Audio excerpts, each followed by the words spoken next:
नमस्कार प्रिय भक्तगणों, आज की महत्वपूर्ण वीडियो में मैं आपसे बात करने वाला हूं माघ मास की अमावस्या तिथि के बारे। माघ मास की अमावस्या तिथि कब है? 29 जनवरी या फिर 30 जनवरी को। अमावस्या तिथि कब प्रारंभ हो रही है, कब समाप्त हो रही है? पूजा का शुभ मुहूर्त, पूजा विधि और इस दिन किए जाने वाले 3 विशेष कार्यों के बारे में और आज के दिन किन बातों का ध्यान रखना चाहिए, किन नियमों का पालन करना चाहिए और कौन सी वह गलतियां हैं जो आज हमें भूल से भी नहीं करनी चाहिए। क्योंकि देखिए, अमावस्या तिथि पितरों को समर्पित होती है और इसलिए अगर हम अमावस्या तिथि पर कोई भी गलती करते हैं, कोई भी ऐसा कार्य करते हैं जो आज हमें नहीं करना चाहिए, तो इस पर हमें पितरों की कृपा प्राप्त नहीं होती है। पितरों को कष्ट होता है तो हमारे जीवन में परेशानियां बढ़ती हैं, दुख बढ़ते हैं, कष्ट बढ़ते हैं और सभी प्रकार के हमारे कार्यों में बाधाएं आती हैं। चाहे संतान प्राप्ति हो या फिर धन प्राप्ति हो या विवाहित या और कोई समस्या हो, यह सभी कार्य आपके बाधित हो जाते हैं। अगर पितृदोष लग जाता है या पितरों की आपको कृपा प्राप्त नहीं होती है, इसलिए बहुत आवश्यक होता है अमावस्या तिथि पर कुछ विशेष बातों का ध्यान रखना। और प्रिय भक्तगणों, साथ ही हम जानेंगे कि मौनी अमावस्या के दिन कितने समय तक, मतलब कितनी देर तक मौन रहना चाहिए, कौन से नियमों का पालन करना चाहिए, कौन से कार्य है जो आज हमें जरूर करनी चाहिए और कौन से वह कार्य हैं जो आज हमें भूल से भी नहीं करना चाहिए, और सुहागिन महिलाओं को किन बातों का ध्यान रखना चाहिए।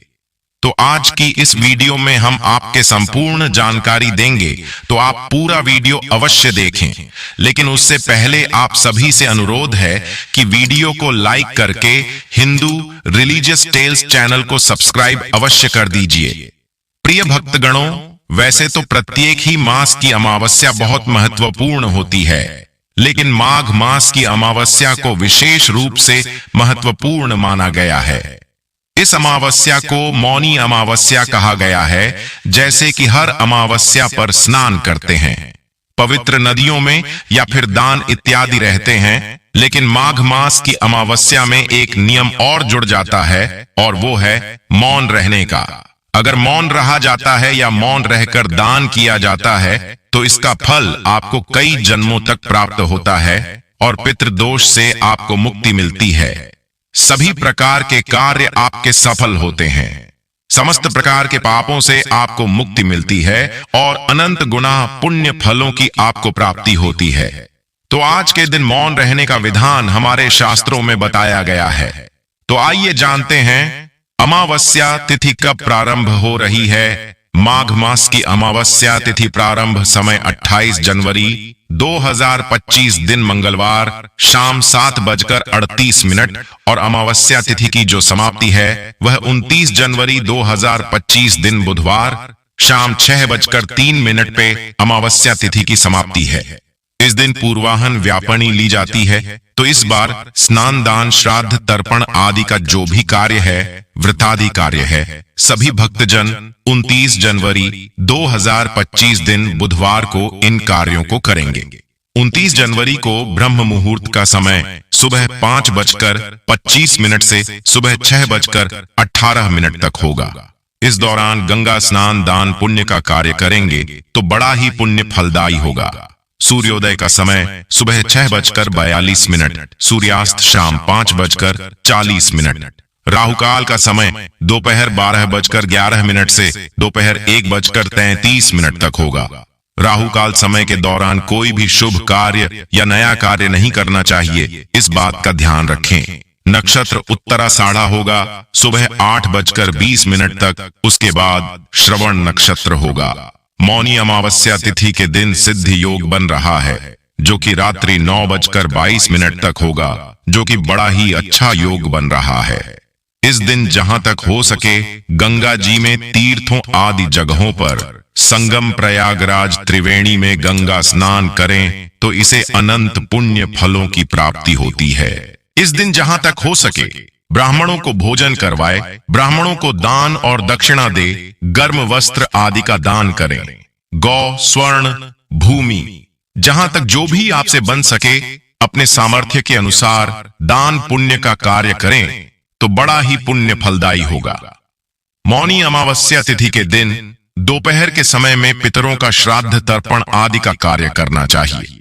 जहां तक हो सके इस दिन गाय को हरा चारा खिलाना चाहिए। मछलियों के लिए आटे की गोलियां बना करके नदी तालाब आदि में डालनी चाहिए। इस दिन मंदिरों में तीर्थों आदि जगहों पर दीपों का दान करना चाहिए। पीपल वृक्ष के नीचे दीपक जलाना चाहिए। तुलसी जी के पास दीपक जलाना चाहिए। इससे पुण्य फलों की प्राप्ति होती है। जब व्यक्ति के पुण्य जागृत होते हैं तभी उनके पाप और नष्ट होते हैं। उसके बाद ही सांसारिक सुखों की प्राप्ति हो पाती है। अमावस्या तिथि के दिन चंद्रमा दिखाई नहीं पड़ते हैं। चंद्रमा मन के कारक माने जाते हैं, तो इस दिन शुद्ध और सात्विकता का पालन करना चाहिए। इस दिन ब्रह्मचर्य का पालन करना चाहिए। तामसिक वस्तुओं का, नशीले पदार्थों का, मांस, मदिरा आदि का सेवन बिल्कुल भी नहीं करना चाहिए। शुद्धता और सात्विकता के साथ ही पितरों के लिए या पितरों के निमित्त जो भी भोजन आदि बनाते हैं या ब्राह्मणों के लिए तो वह शुद्ध रूप से बनानी चाहिए। प्याज लहसुन का प्रयोग बिल्कुल भी नहीं करनी चाहिए। इस दिन अपने इष्ट देवता, कुल देवता आदि की पूजा करनी चाहिए। भगवान सूर्य नारायण को स्नान करने के पश्चात जल में लाल चंदन मिलाकर के अर्घ देना चाहिए। इससे अनंत पुण्य फलों की प्राप्ति होती है। मौनी अमावस्या का सबसे जरूरी नियम होता है मौन रहकर स्नान और दान करना। तो ऐसे बहुत से भक्तों के प्रश्न आते हैं कि कितने समय तक हमें मौन रहना चाहिए, क्या पूरे दिन मौन रहे? तो देखिए, मौनी अमावस्या के दिन नियम के अनुसार मौन ही रहना चाहिए, लेकिन सबके लिए ऐसा संभव नहीं है। बहुत से कार्य है और जो भी रूटीन लाइफ है उसमें आप बोले बिना नहीं रह सकते हैं। तो ऐसे में जब आप स्नान करेंगे, मौन रहकर स्नान कीजिए। मानसिक रूप से मंत्र जाप करें। बोलकर मंत्रों का जप नहीं करना चाहिए। और उसके बाद जब आप दान कर लेंगे तो दान करने के बाद ही कुछ बोलिए। तो आप चाहे तो स्नान करने के तुरंत बाद दान की सामग्री को स्पर्श करके और उसे दान कर सकते हैं। और उसके बाद आप पूजा पाठ इत्यादि बोलकर मंत्र उच्चारण करके भी कर सकते हैं। और बात करते हैं कि आज किन चीजों का दान करना चाहिए। तो देखिए, अमावस्या के दिन काले तिल का दान करना श्रेष्ठ माना जाता है। इसके अलावा आप उड़द की दाल का दान कर सकते हैं। सरसों के तेल का दान कर सकते हैं। कंबल का यानी कि गर्म वस्त्रों का दान करना आज सबसे श्रेष्ठ माना जाता है। वस्त्रों का दान कर सकते हैं। कोई भी वस्त्र, अगर गर्म वस्त्र का दान करना चाहिए या कोई भी नॉर्मल वस्त्र भी आप दान कर सकते हैं। इसके अलावा धन का दान कर सकते हैं। अन्न का दान कर सकते हैं। सीधा दान कर सकते हैं, जैसे कि खाने की सामग्री निकालकर किसी ब्राह्मण के यहाँ, किसी जरूरतमंद के यहाँ भिजवा सकते हैं, या किसी ब्राह्मण को, जरूरतमंद को घर बुलाकर भोजन भी करा सकते हैं। तो यह पूरी तरह से आपके ऊपर निर्भर करता है कि आप कौन सी चीज का दान करना चाहते हैं और कितनी संख्या में, कितनी मात्रा में दान करना चाहते हैं। और सुहागिन महिलाओं के लिए अमावस्या तिथि पर एक बहुत जरूरी नियम है जिसका पालन आपको करना चाहिए। अमावस्या तिथि, पूर्णिमा तिथि, यह दो ऐसी तिथियां हैं जिस दिन भूल से भी सुहागिन महिलाओं को बाल नहीं धोना चाहिए, क्योंकि धार्मिक मान्यताओं के अनुसार सुहागिन महिलाएं अगर अमावस्या तिथि पर बाल होती है या पूर्णिमा तिथि पर बाल धोती होती है तो इससे पति कष्टों में घिरे रहते हैं, पति की उम्र घटती है और दुर्भाग्य का सामना आपको करना पड़ता है। तो भूल से भी अमावस्या तिथि के दिन बाल मत धोए, इस बात का ध्यान रखिए। और हाँ, मौनी अमावस्या है तो आज के दिन आपको ध्यान रखना है कि आपके घर में किसी भी प्रकार की तामसिक चीजों का प्रयोग ना हो। जैसे कि अगर आप नियमित तौर पर मांस, मदिरा इत्यादि का सेवन करते हैं तो आज के दिन भूल से भी मत कीजिए। घर में किसी भी प्रकार से लड़ाई झगड़ा ना हो, वाद विवाद ना हो, इस बात का भी ध्यान रखिए। और हाँ, शाम के समय आपके घर के मंदिर में ईशान कोण में शुद्ध घी का एक दीपक अवश्य प्रज्वलित होना चाहिए, क्योंकि अमावस्या तिथि मां लक्ष्मी को अत्यंत ही प्रिय है। तो आज के दिन अगर आप मां लक्ष्मी की आराधना करते हैं। शुद्ध घी का दीपक जलाकर मां लक्ष्मी की पूजा आराधना करते हैं तो हमेशा आपके घर में फिर लक्ष्मी का वास बना रहता है। तो मौनी अमावस्या पर इन सभी बातों का ध्यान रखें।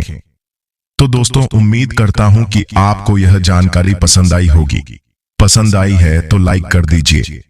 हिंदू रिलीजियस टेल्स चैनल को सब्सक्राइब करके बेल आइकन का बटन अवश्य ही दबा दीजिए। मिलते हैं अपने अगले वीडियो में, तब तक के लिए धन्यवाद। जय श्री राम, हर हर महादेव।